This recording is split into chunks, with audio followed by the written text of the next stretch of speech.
This is today's TMJ4, live at 10. She's been too busy worrying about her children, building a memorial here where her husband was killed. That unsettling bus ride ended right here in Chicago, and it's all in an effort to make this city just a little bit safer. This isn't a game for the faint of heart. How does it look, girls? A moon and a crystal. A little bit. Do a little swabbing.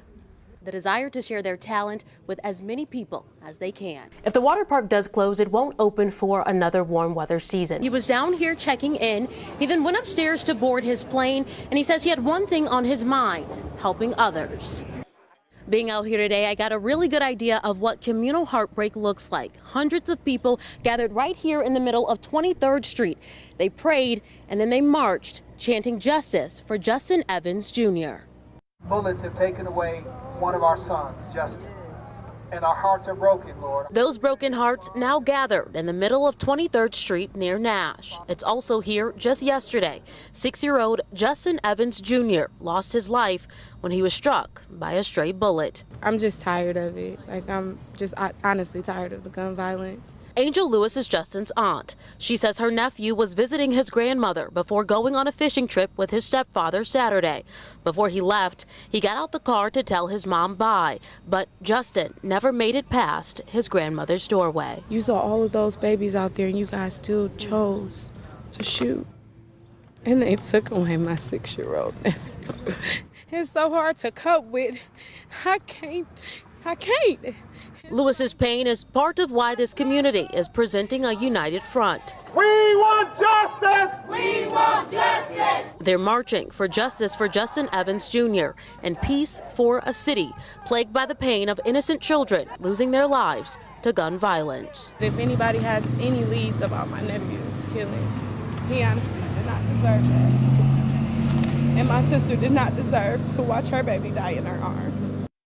The family has set up a GoFundMe account. They say their goal is to send Justin off like a prince, and they're asking anyone with information on who shot him to call police. Reporting at 23rd and Nash, Lauren Winfrey, today's TMJ4. They're dancing their way into the new school year with style. Stepping to the sounds of an original tune penned and performed by local Boys and Girls Club instructor Cedric Gardner. Learners really do become leaders. 2, 3, 4. Gardner was one of only 8 educators across the country featured in a new national campaign highlighting teachers and celebrating the launch of Old Navy's cause platform Onward, a mission focused on taking the next generation to the next level. It's definitely a blessing, and when I say blessing, it just means like it's an opportunity that I didn't even know that could be possible. That opportunity was shared with 2 of his own, Shania Davis and Elijah Taylor, both members of the Boys and Girls Clubs of Greater Milwaukee, joined Gardner for the video shoot in Los Angeles and showcased their dance skills right alongside him. It was really fun to meet new people, make new friends, and at least have the experience. An experience Taylor now gets to share with others, and it's all for a good cause. The videos help promote Old Navy's fundraising campaign, collecting dollars to benefit the boys and girls of the Boys and Girls Club. The goal of the fundraising campaign, which ended earlier this month, was to raise $1 million to benefit the Boys and Girls Clubs of America and Canada. Old Navy has since exceeded that goal, but customers can still donate at the register or online. Reporting in the newsroom, Lauren Winfrey, today's TMJ4. It takes a lot of work to save a life, and on day 1 of a 3-day bone marrow registry drive, it's all hands on deck. It must be tough because you're on your last legs. It may be the last chance for you to live. Oh, that's cute. That's the harsh reality a local firefighter is now forced to confront. Brian Cox was diagnosed with stage 4 Hodgkin's lymphoma in October of 2016.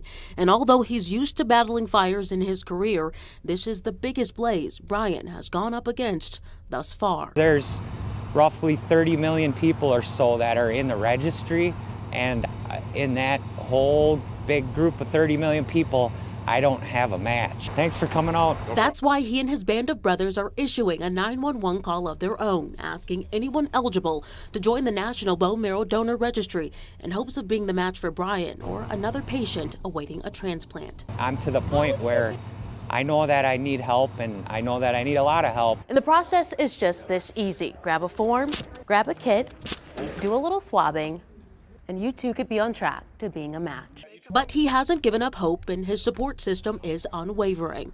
Cancer may be Brian's toughest opponent yet, but just as he fights fires, he plans to keep fighting for his life. All right, man, take care. Reporting in Milwaukee for the Now Milwaukee, I'm Lauren Winfrey.